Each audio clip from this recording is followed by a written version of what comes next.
مسائل میں نکاح کا مسئلہ بہت اہم ہے۔ اسلام کی یوں سمجھ لیجیے کہ دو تشریحات ہیں۔ اگر ہم اسلام کو دو باتوں میں خلاصہ کرنا چاہیں تو اسلام کی دو باتوں کا خلاصہ اس طرح ہوگا کہ اسلام نام ہے عبادات کا اور معاملات کا۔ ایک ہے عبادات اور دوسرے ہے معاملات۔ عبادات میں عبادت سے متعلق پوری چیزیں آ جائیں گی، جیسے نماز، روزہ، زکوٰۃ وغیرہ۔ یہ ساری چیزیں عبادات میں آتی ہیں۔ اور دوسری چیز معاملات۔ معاملات یعنی ایک دوسرے کے ساتھ پیش آنے والے واقعات یا ایک دوسرے کے ساتھ پیش آنے والی چیزیں، جیسے نکاح ہے، کاروبار ہے، تجارت ہے، یہ ساری چیزیں معاملات میں آتی ہیں۔ لین دین ہے، قرض کا لینا اور دینا، کوئی چیز کا خریدنا اور بیچنا، یہ ساری چیزیں معاملات کے اندر آتی ہیں۔ تو اسلام ان دونوں چیزوں میں ہے، عبادات میں اور معاملات۔ کوئی آدمی صرف عبادات میں اللہ کے احکامات کو سامنے رکھتا ہے لیکن معاملات میں سامنے نہیں رکھتا، تو پھر وہ شخص پکا مسلمان نہیں کہا جا سکتا۔ جیسے نماز ہم کو اسی طریقے کے مطابق پڑھنی ہے جیسے اللہ کے نبی نے بتائی، ہمیں معاملات بھی اسی طریقے کے مطابق کرنا ہے جیسے اللہ کے نبی نے بتایا۔ نکاح کا معاملہ ہو یا پھر کاروبار کا معاملہ ہو، سارے معاملات میں شریعت کے تابع ہونا ضروری ہے۔ اللہ تعالیٰ نے سورہ نساء کے اندر نکاح کے تعلق سے تفصیلات بیان فرمائی کہ نکاح کے تعلق سے کیا ہمارے سامنے ہونا چاہیے، کون سی چیز ہے۔ سب سے پہلی چیز جو ہمارے سامنے ہونا ہے وہ ہے دینداری، اور ایک تو یہ ہے کہ اسلام، ایک مسلمان کا غیر مسلم سے کبھی نکاح نہیں ہو سکتا۔ یہ بات ہمیشہ یاد رکھ لیجیے کہ ایک مسلمان کا غیر مسلم سے نکاح کبھی بھی نہیں ہو سکتا، چاہے وہ مرد ہو چاہے عورت ہو۔ یعنی مسلمان لڑکی ہے اور لڑکا غیر مسلم ہے، یا پھر مسلمان لڑکا ہے اور لڑکی غیر مسلم ہے، کبھی ان کا آپس میں نکاح نہیں ہو سکتا۔ غیر مسلم میں سبھی آ جاتے ہیں، چاہے وہ ہندو ہوں یا کسی اور دھرم کے مذہب کے ماننے والے ہوں۔ البتہ قرآن مجید میں اہل کتاب سے نکاح کرنے کی اجازت دی گئی۔ اہل کتاب یعنی وہ لوگ جو حضرت موسیٰ علیہ السلام کو اور حضرت عیسیٰ علیہ السلام کو مانتے ہیں، جنہیں یہودی اور عیسائی کہا جاتا ہے۔ آپ نے ابھی 2 دن پہلے اس سے تعلیم سنی۔ تو ان کی عورتوں سے نکاح کرنے کی اسلام میں اجازت دی گئی ہے، اہل کتاب کی عورتوں سے۔ لیکن یہ بات یاد رکھیے کہ اہل کتاب مردوں کو مسلمان عورتیں نہیں دی جا سکتی۔ یعنی مسلمان لڑکیوں کا نکاح یہودی مرد یا عیسائی مرد سے کبھی نہیں ہو سکتا۔ ان کی لڑکیوں سے مسلمانوں کا نکاح پھر بھی ہو سکتا ہے، اجازت ہے۔ لیکن اس سلسلے میں ہمیشہ یہ بات یاد رکھیے، اہل کتاب سے متعلق وہ لوگ ہیں جو یہودی اور عیسائی ہیں، اور اسی طریقے سے اور دوسرے بعض آسمانی کتابوں کے ماننے والے، اور وہ واقعتاً آسمانی کتابوں کے ماننے والے ہوں۔ آج کل کے جو یہودی ہیں، جو ڈچ ہیں یا پھر جو کرسچن ہیں، وہ اس میں سے بہت کم ہیں جو آسمانی کتاب کو مانتے ہیں، بہت کم لوگ ہیں۔ ورنہ ان کی اکثریت ایسی ہے کہ جو آسمانی کتابوں پہ یقین نہیں کرتی۔ وہ لوگ بائبل کو نہیں مانتے، وہ لوگ تورات کو نہیں مانتے، یہ کتابوں کو وہ لوگ نہیں مانتے، قبول نہیں کرتے۔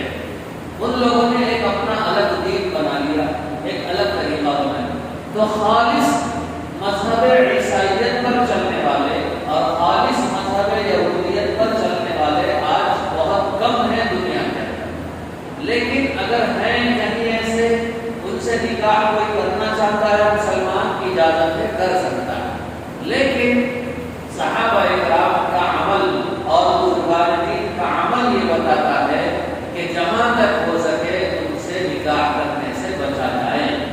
حضرت عمر فاروق رضی اللہ تعالیٰ عنہ بھی یہ تاکید فرماتے تھے کہ اگرچہ اہل کتاب کی عورتوں سے نکاح جائز ہے لیکن نہ کرنا بہتر ہے، اس لیے کہ جب اولاد ہوگی تو اولاد ہونے کے بعد بچوں کی پرورش ماں زیادہ کرے، تو جب وہ اپنے مذہب پہ قائم رہے گی تو بچوں کی پرورش بھی اسی مذہب کے مطابق کرے گی، وہ چیزیں اس کے اندر داخل ہو جائیں گی، تو اس سے بچنا ہی زیادہ بہتر ہے، نہیں کرنا چاہیے نکاح۔ اور مسلمانوں کے اندر جو فرقے مشہور ہیں، جو سمجھے جاتے ہیں کہ مسلمان ہیں حالانکہ وہ مسلمان نہیں ہیں، ایسے فرقوں سے بھی نکاح کرنا جائز نہیں۔ قادیانی کسی بھی حال میں مسلمان نہیں، کسی بھی حال میں وہ مطلقاً کافر ہے، پوری دنیا کے علماء کا فتویٰ ہے کہ وہ قادیانی کافر ہے، وہ مسلمان نہیں ہو سکتے، تو ان کے گھر میں نہ بچی دی جا سکتی ہے، نہ ان کے گھر سے بچی لائی جا سکتی، نہ نکاح ہو نہیں سکتا ان کا اور ہمارے درمیان، وہ کافر ہیں مطلق، اور ان سے کسی بلکہ علماء نے یہاں لکھا ہے، یہاں تک لکھا ہے کہ ایک عام ہندو سے کاروباری تعلق بنایا جا سکتا ہے، تجارت ایک عام ہندو سے ہم کر سکتے ہیں، لیکن قادیانی سے وہ تعلق بھی نہیں رکھ سکتے۔ کیوں نہیں رکھ سکتے؟ اس لیے نہیں رکھ سکتے کہ قادیانی وہ ایک غیر مسلم نہیں ہے صرف، بلکہ قادیانی غیر مسلم ہونے کے ساتھ ساتھ وہ ہمارے لیے دھوکے باز کی حیثیت رکھتا ہے، وہ نبی پاک صلی اللہ علیہ وسلم کا نام یوز کر کے اپنے آپ کو مسلمان بتاتا ہے دنیا کے سامنے، اپنے آپ کو احمدی کرتا ہے، تو وہ نبی کے نام پہ دنیا کے اندر دھوکہ کر رہا ہے، تو وہ اس قابل نہیں ہے کہ اس سے دوستی کی جائے، اس سے کوئی کاروباری تعلق قائم کیا جائے۔ ان لوگوں کا کفر ان کے نزدیک چھپا ہوا ہوتا ہے، وہ لوگوں کے سامنے ظاہر نہیں کرتے، کلمہ بھی ہمارا ہی پڑھتے ہیں، کلمہ بھی وہی پڑھتے ہیں جو مسلمانوں کا ہے، اذان بھی وہی دیتے ہیں جو مسلمانوں کی ہے، لیکن یہ سارے کام کاج کرتے ہوئے وہ حضور پاک علیہ السلام کو آخری نبی نہیں مانتے، اور ان کا جو پیشوا گزرا ہے غلام احمد قادیانی اس کو وہ لوگ نبی تسلیم کرتے ہیں، نعوذ باللہ۔ تو یہ ان سے کبھی نکاح نہیں ہو سکتا، ان سے کسی بھی حال میں۔ اور اسی طریقے سے شیعہ کے اندر بہت سے فرقے ہیں، شیعہ میں ایک نہیں، دسیوں نہیں، کئی فرقے، 20 سے زائد بعض نے کئی ایک فرقے ان میں بتائے ہیں، شیعہ سے بھی نکاح نہیں ہو سکتا۔ شیعہ میں بہت کم لوگ ایسے ہیں جو حضرت ابو بکر صدیق اور حضرت عمر فاروق رضی اللہ تعالیٰ عنہ کو تسلیم کرتے ہیں۔ حضرت علی مرتضیٰ، علی جو چوتھے خلیفہ ہیں، حضرت علی مرتضیٰ رضی اللہ تعالیٰ عنہ، دراصل ان میں اور حضرت ابو بکر کے بارے میں شیعہ میں اور سنیوں میں اختلاف کیا ہے، میں پوری تفصیل نہیں بیان کروں گا، صرف تھوڑا سا اشارہ اس کی طرف۔ ہم اہل سنت والجماعت کا عقیدہ یہ ہے کہ حضرت ابو بکر صدیق رضی اللہ تعالیٰ عنہ امت کے خلیفہ اول ہیں، نبی کے بعد آپ خلافت راشدہ کے عہدیدار یا خلافت راشدہ کے آپ علم بردار ہیں۔ پہلے نمبر پہ حضرت علی، حضرت ابو بکر صدیق رضی اللہ تعالیٰ، پھر اس کے بعد حضرت عمر، پھر حضرت عثمان، پھر حضرت علی رضی اللہ تعالیٰ عنہ۔ یہ ترتیب ہم اہل سنت والجماعت کی ہے خلافت کی، کہ یہ پہلے خلیفہ، پھر دوسرے، پھر تیسرے، پھر چوتھے خلیفہ۔ شیعہ یہ کہتے ہیں کہ حضرت علی پہلے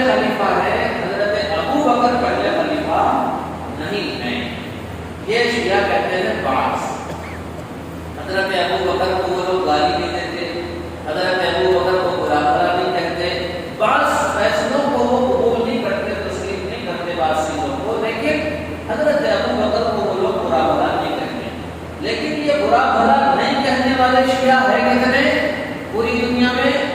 آج کے زمانے میں تو شاید کہیں بھی نہیں ہے، مٹھی پر اگر ہوں گے تو کہیں کہیں ایسے شیعہ ہیں۔ تو ایسے جو شیعہ ہیں ان شیعہ سے نکاح ہو سکتا ہے، لیکن جو شیعہ حضرت ابو بکر کا حضرت عمر فاروق کا انکار کر دیتے ہیں اور بعض شیعہ تو حضرت علی کو نعوذ باللہ نبی کے برابر سمجھتے ہیں، ایسے شیعہ سے کبھی نکاح نہیں ہو سکتا، یہ یاد رکھ لیجیے۔ اور ان کو اصطلاح میں اثنا عشری کہا جاتا ہے، شیعہ اثنا عشری۔ اثنا عشری کا مطلب ہے، اثنا عشر عربی لفظ ہے جس کے معنی ہے 12 ہے۔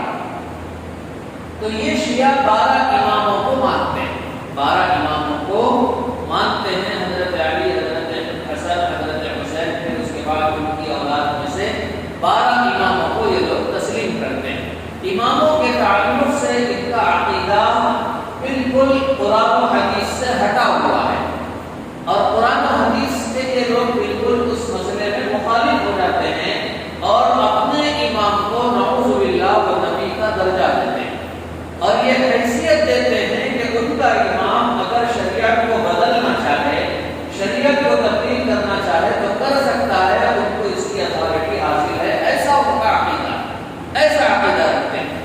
تو ایسے اثنا عشری شیعہ جو آج پوری دنیا کے اندر جن کی زیادتی ہے، ایسے اثنا عشری شیعہ کافر ہیں، مطلب وہ اس مسلمان نہیں ہیں، ان سے کسی بھی حال میں نکاح نہیں ہو سکتا ہے، یہ بات ہمیشہ یاد رکھ لیجیے۔ اور آج دنیا میں اثنا عشری شیعہ ہی زیادہ ہیں، دوسرے شیعہ کہیں کہیں کہیں کہیں ہیں بس، اور کم، ورنہ اثنا عشری ہی زیادہ ہیں۔ صحابہ کو گالیاں دینا ان کے نزدیک ایمان ہے، ان کے نزدیک نعوذ باللہ صحابہ کو گالیاں دینے سے ایک عمرے کا ثواب ملتا ہے، نعوذ باللہ۔ ایسے ان کے غلط عقائد ہیں اور وہ اسلام میں داخل نہیں، اسلام سے خارج ہے، وہ مسلمان نہیں ہو سکتے۔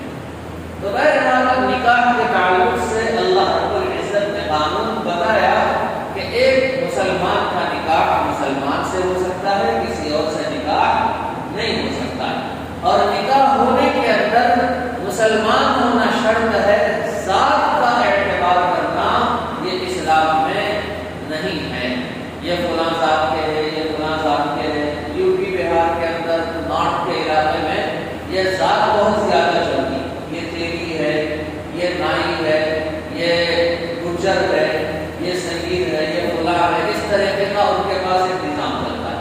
یہاں پہ بھی کچھ لوگوں کا ایسا ماننا ہے اور ایسا کرتے ہیں کہ بھئی ہم سید خاندان کے ہیں، فلاں شیخ خاندان کے ہیں، فلاں جو ہے لداخ ہے، اس طریقے کی بات۔ اسلام میں اس کا کہیں بھی اعتبار نہیں ہے، یہ بات یاد رکھنی ہے۔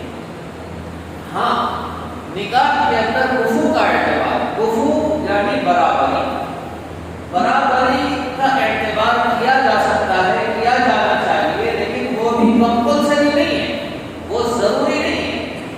کیا ہے کفو کا مطلب؟ کفو کا مطلب ہے کہ کوئی بڑے خاندان کی لڑکی ہے، اچھے پڑھے لکھے خاندان کی لڑکی ہے، اور اس پڑھے لکھے خاندان کی لڑکی کو پکڑ کے کسی رکشے والے سے نکاح کرتی ہے، جس کو رہن سہن کا طریقہ نہیں معلوم، جس کے پاس کوئی زیادہ، حالانکہ وہ بھی مسلمان ہے، رکشے والا بھی، وہ آٹو والا بھی مسلمان ہے، وہ ایک ٹھیک ہے، کاروباری اعتبار سے کچھ بھی ہوگا، لیکن ایک اونچے خاندان کی لڑکی جو پڑھی لکھی ہو اور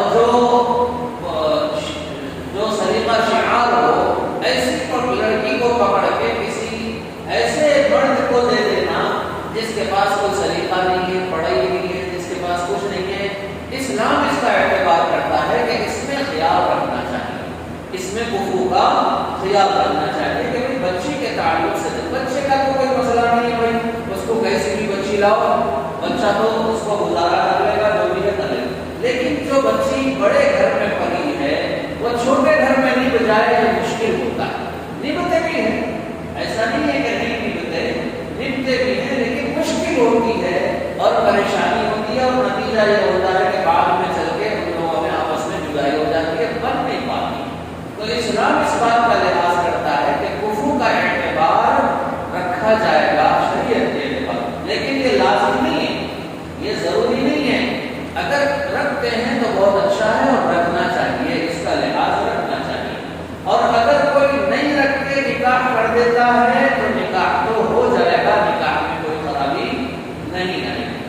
تو یہ اصول ہے اسلام میں نکاح کے، اور نکاح کے اندر جن سے نکاح ہو سکتا ہے اللہ رب العزت نے سورہ نساء کے اندر اس کی تفصیل بھی بیان کر دی کہ بھائی تم کن سے شادی کر سکتے، کن سے نہیں کر سکتے، یہ بھی بتا دی کہ بھائی تمہارے جو محرم ہیں سگے بہن بھائی کا آپس میں کبھی نکاح نہیں ہو سکتا، بھانجی سے نکاح نہیں ہو سکتا، بھتیجی یعنی حقیقی بھتیجی حقیقی بھانجی سے کبھی نکاح نہیں ہو سکتا۔ اسی طریقے سے اپنی بیوی کی اولاد سے نکاح نہیں ہو سکتا ہے۔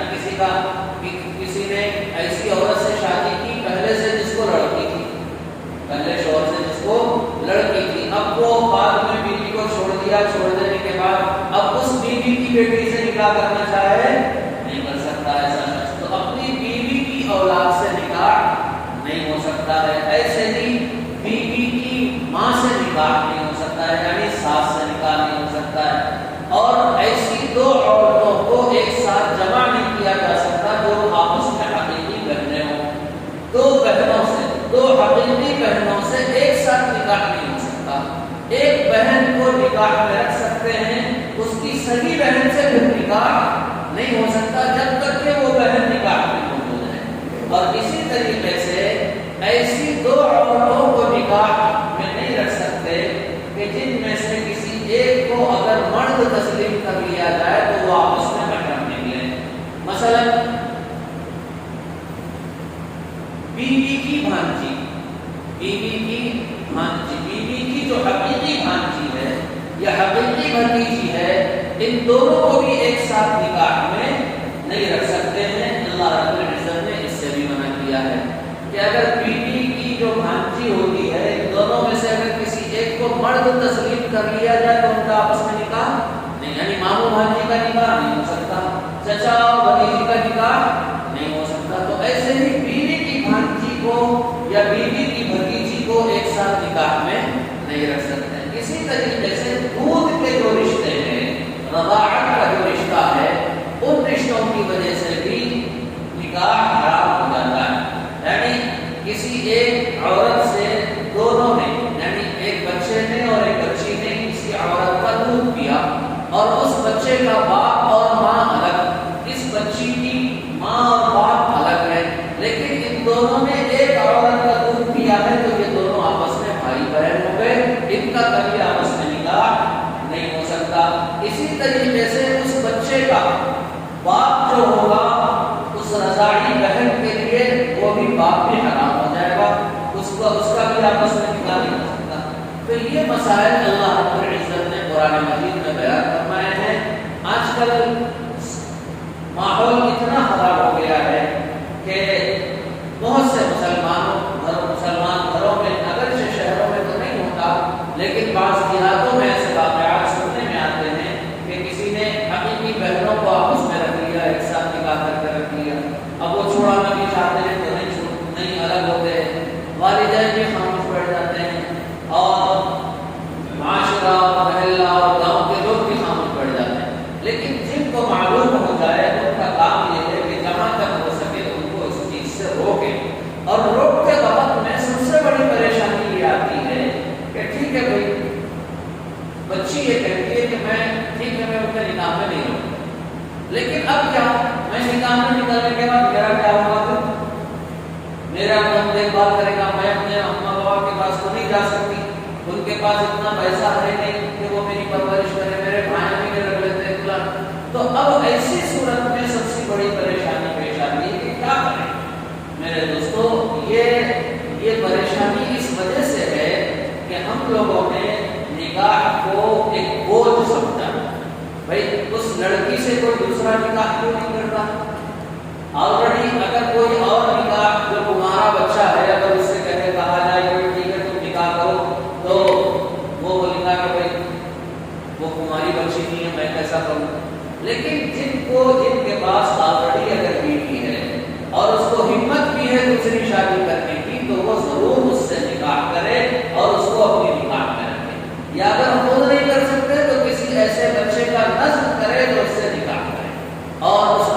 اٹھائے، اگر کوئی بھی نہیں ہوتا ہے تو اس کا خرچ اٹھائے جہاں تک ہو سکے، اور کسی نہ کسی طریقے سے ان سے نکاح کو، اس بچی کے نکاح کی کوشش کرے اور معاشرے میں اس چیز کو پھیلایا جائے۔